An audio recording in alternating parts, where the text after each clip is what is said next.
Alright, here we are in the Sales Video Creator desktop software. The first thing you'll notice is how easy and well laid out Sales Video Creator is. We'll start by creating a new project. Then we will choose background and text color and click Next.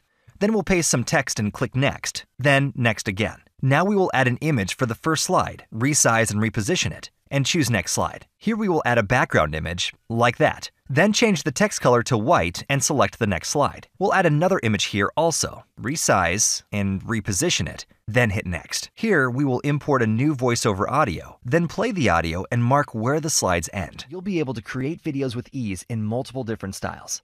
Just one 5-minute video would take you minutes to make. Good. Now let's publish the video and see what we've got. With Sales Video Creator, you'll be able to create videos with ease in multiple different styles. Just one 5-minute video would take you minutes to make. That looks perfect.